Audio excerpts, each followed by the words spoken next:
नमस्कार। आज चिराग क्लासेस की तरफ से फिर से आपके लिए वीडियो आई है। हम साइंस के अंदर कार्य ऊर्जा शक्ति टॉपिक पढ़ रहे थे। इस टॉपिक को आज हम फिर से कंटिन्यू रखते हैं। आप हमारे चैनल को कंटिन्यू सब्सक्राइब करो, लाइक करो और व्यूअर्स बढ़ाओ, जिससे औरों को भी ये वीडियो प्राप्त हो सके, मिल सके और अपनी स्टडी को कंटिन्यू रख सके। आइए आज स्टार्ट करते हैं फिर से कार्य ऊर्जा शक्ति के अंदर टॉपिक्स में। हम देखिए आज टॉपिक लाए आपके लिए विद्युत ऊर्जा। विद्युत ऊर्जा क्या होती है? देखिए इलेक्ट्रिक एनर्जी। अब देखिए विद्युत ऊर्जा क्या होती है, इसके अंदर पढ़ेंगे कि विद्युत क्या होता है। एक तरह से क्या होता है, विद्युत में जो अपने तार होते हैं उसके अंदर इलेक्ट्रॉन्स का क्या होता है, आवागमन होता है, मतलब प्रवाह होता है। मतलब जो इलेक्ट्रॉन्स होते हैं उन्हीं के द्वारा हमको विद्युत धारा प्रवाहित प्राप्त होती है, हमको विद्युत प्राप्त होती है। अगर इलेक्ट्रॉन्स मूव नहीं करेंगे तो हमको विद्युत धारा प्रवाहित नहीं होगी, ना हमारे घरों में लाइट आएगी। तो बस जो आवेश होते हैं वो एक तरह से क्या है, इलेक्ट्रॉन्स ही।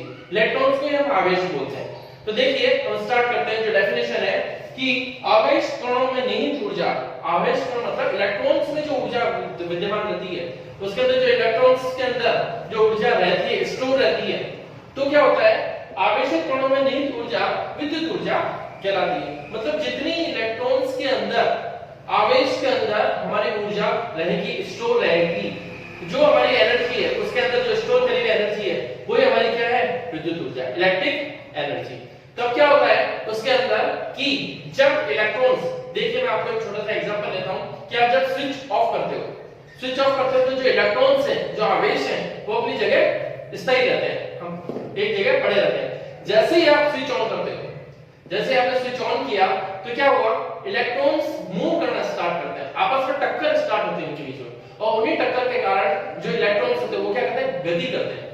इलेक्ट्रॉन्स गति करते हैं और गति करने के बाद हमको विद्युत धारा प्रवाहित होती है, हमारे घरों में लाइट वगैरह आ जाती है। अब देखिए उसी के अकॉर्डिंग मैंने पॉइंट्स बनाए हैं। देखिए कण जब आवेशित होता है, मतलब जब कण आवेशित होगा, जब हम इलेक्ट्रॉन्स मतलब जब हम स्विच ऑन करेंगे मतलब वो आवेशित हो जाएगा कण, इलेक्ट्रॉन्स। जब कण आवेशित होता है तो इसके चारों ओर विद्युत क्षेत्र स्थापित हो जाता है।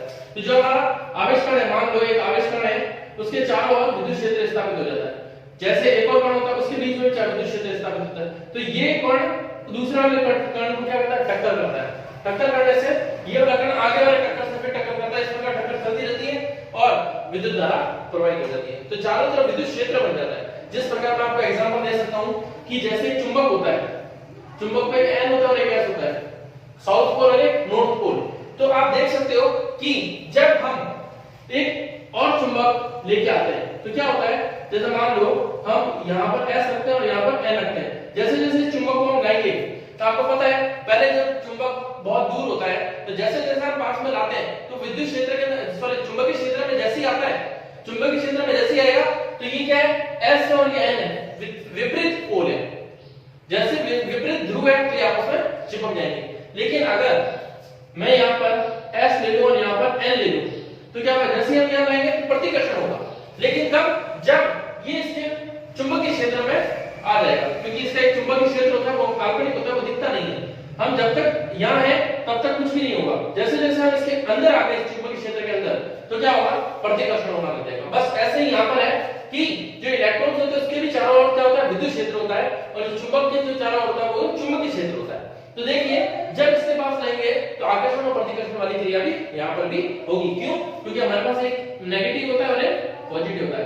तो पॉजिटिव पॉजिटिव आपस में क्या करते हैं, आपको पता है पॉजिटिव पॉजिटिव आपस में क्या करेंगे, प्रतिकर्षण, और प्लस और माइनस आपस में क्या करेंगे, आकर्षण।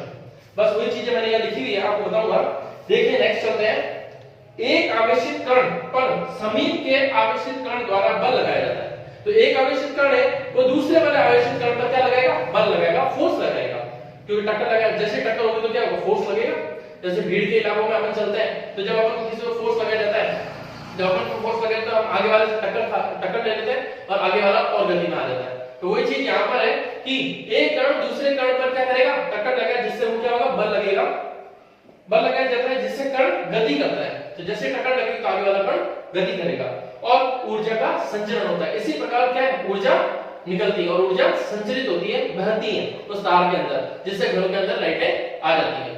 तो वही चीज है। अब देखिए हमने देखा समान आवेशित कण आपस में प्रतिकर्षित करते हैं। समान आवेशित कण मतलब माइनस, एक प्लस का है दूसरा भी प्लस का है, प्लस प्लस आपस में क्या करेंगे, प्रतिकर्षण। मतलब जो होते हैं वो आपस में क्या करते हैं, प्रतिकर्षण, और जो विपरीत आवेशित कण है, जो माइनस का है और एक प्लस का है, वो आपस में क्या करेंगे, आकर्षण। तो इसी प्रकार हमने ये पढ़ा है। अब आगे पढ़ेंगे, कुछ और पॉइंट्स है, देखते हैं। अब हम आगे चलते हैं विद्युत ऊर्जा के अंदर। विद्युत ऊर्जा के अंदर मैंने दो डायग्राम बना रखे हैं। दोनों डायग्राम के अंदर एक में देखो धनावेशित कण बना है और एक में ऋणावेशित कण बना है। धनावेशित कण के अंदर ये प्रदर्शित कर रहा है कि जो बाहर की तरफ जो एरो है वो ये बता रहा है कि धनावेशित कण के अंदर विद्युत क्षेत्र बाहर की तरफ होता है, मतलब धनावेशित कण से बाहर निकलता हुआ होता है। तो देखिए नीचे भी मैंने ये लिखा है, धनावेशित कण द्वारा उत्पन्न विद्युत क्षेत्र को धनात्मक बिंदु, ये धनात्मक बिंदु से बाहर की ओर दर्शाया जाता है। तो देखो बाहर की तरफ निकलते हुए दर्शाया गया विद्युत क्षेत्र को। और ये ऋणावेशित कण है, ऋणावेशित कण के अंदर जो विद्युत क्षेत्र होता है वो अंदर की तरफ दर्शाया जाता है। तो देखिए किस प्रकार ऋणावेशित कण द्वारा उत्पन्न विद्युत क्षेत्र को ऋणावेशित बिंदु के अंदर की ओर दर्शाया जाता है। कि ऋणावेशित के मतलब कहने का मतलब है कि धनावेशित कणों को तो विद्युत बाहर की तरफ निकलेगी और ऋणावेशित कण जो विद्युत क्षेत्र, जो विद्युत धारा है वो अंदर की तरफ बहेगी। तो अब देखिए आगे चलते हैं। मैंने यहाँ लिखा है आवेशित कणों की स्थिति के कारण स्थितिज ऊर्जा होती है। तो आवेशित कण जो तार में पड़े होते हैं उसके अंदर जो उसकी स्थितिज ऊर्जा होती है उसके अंदर स्टोर रहती है, कि वो अपनी स्थिति के कारण वो अपनी स्थिति में पड़े हैं। और मैंने लिखा है टक्कर के बाद जैसे हम स्विच ऑन करते हैं और टक्कर होती है तो स्थितिज ऊर्जा किसमें बदल जाती है, गतिज ऊर्जा में। तो ये लिखा मैंने, टक्कर के बाद गतिज ऊर्जा आ जाती है। गतिज ऊर्जा के बाद ही हमें विद्युत ऊर्जा प्राप्त होती है और विद्युत प्रवाह होती है। इस प्रकार जो हमारा ये टॉपिक था विद्युत ऊर्जा, इलेक्ट्रिक एनर्जी, वो कंप्लीट हुआ। अब हम आगे नेक्स्ट जो टॉपिक है वो नेक्स्ट वीडियो के अंदर हम डिस्कस करेंगे। आप हमारे चैनल को कंटिन्यू सब्सक्राइब करते रहो, लाइक करो और कमेंट करो, और कोई भी प्रॉब्लम्स हो आप मेरे को शेयर कर सकते हो। और हम जून के बाद क्लासेस और बढ़ाएंगे फिजिक्स केमिस्ट्री को लेकर के, और अदर क्लासेस की भी क्लासेस स्टार्ट करेंगे। और आप सबका साथ रहा तो एक दिन गवर्नमेंट जॉब की भी क्लासेस हम आपको प्रोवाइड करेंगे। धीरे धीरे चैनल बढ़ता चला जाएगा और आपका सपोर्ट बना रहा ये चैनल जरूर बढ़ेगा। आप हमारे चैनल को कंटिन्यू सब्सक्राइब करो और लाइक करो। कोई प्रॉब्लम्स हो तो मुझे शेयर करो। Thank you.